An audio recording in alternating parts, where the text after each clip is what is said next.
What other information do I need to know? David. Well, I know that, but what's the other information? UK, just that's it, right? Yeah, Just those UK. three? Start, yeah. David, UK. I should not say English, I should say UK. That's something that you can get me on. Okay. I'll just say UK. They'll work out I'm English quick enough, I reckon. Oh, but you could have a crazy. I could pretend. Oh no, David, no, that's awful. I thought you were South African. That's sacrilege, that's no, don't. Okay, so David, 2010. You came to the school in 2010, graduated in 2013. Got it. All right, let us know when we're ready. Okay. 3, 2, 1, action. Hey everybody, I'm Chad Dedmon. I'm here with David, and we're speaking to all the alumni. And David, you came to the school ministry in 2010, graduated in 2013. You're from the UK, and you left after third year, came back to your home country to release revival. How's that been going? Yeah, it's been really good. It's always a challenge going back to the church that you left, that you've been part of your whole life. And I had such a vision to want to release this, to release that. But one of the things that really inspired me here was the holiday feast, 3 years in a row. Just seeing the way that Bethel so take people off the street and just love them and just treat them as kings and queens, and it was such a display of the gospel actually being put into action that if I could choose one thing, so I went after replicating a holiday feast with my home church, and they were really good because I've got trust with them. They gave me a pot of money and allowed me to run with this thing, but I'm not sure they fully understood exactly what it was, but they were very willing to trust me and to get involved in the various cooking, serving, etc, etc. So we invited 30 families, 30 of the poorest families from the area, and on the day 3 showed up. I had a full team, we had loads of meals being cooked, and we basically did rent a crowd for the rest of the seats with people from the church, and that was great. But 3 families out of 30 families, I got to preach the gospel, having just come back from a trip with Daniel Calendar, which is another story.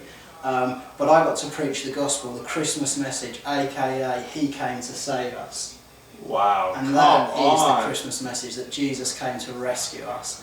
And so, as I stood... Tis the season.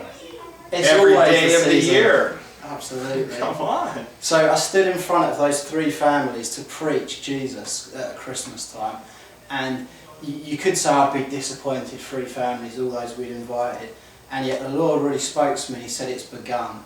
And so I preached this message of the gospel, Christmas, in the rescue plan. And it went well, and we then moved to the bit everyone was looking forward to, Santa's Grotto. We'd bought them all gifts and what have you, and we'd asked them to put if you're a boy, if you're a girl, and how old you are.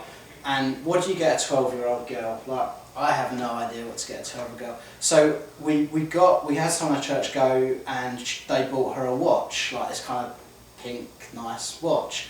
And she got this gift, and she looked at it, and she started weeping. And she was like, how did you know this is the very watch that I wanted, that was on my Christmas list, that I knew my parents would never afford? Wow, come on. And we were able just to look to her and say, do you know what? We didn't know, but Jesus did, because Jesus knows everything about you, and He loves you so much that gift is just for you. And we had other ones, the kid that got Lego, the little boy. I'm part of the Lego club, how did you know? And like, Jesus knew. And basically just through that we were able just to, having just preached the gospel, to say, do you know what?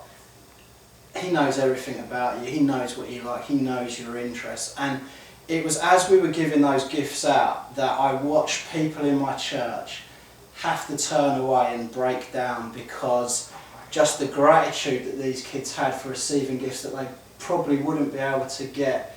It not only was it a great event for our community, it changed the church culture, because they caught something I've been trying to sell them, they caught it. So 3 families, next year it's going to be more.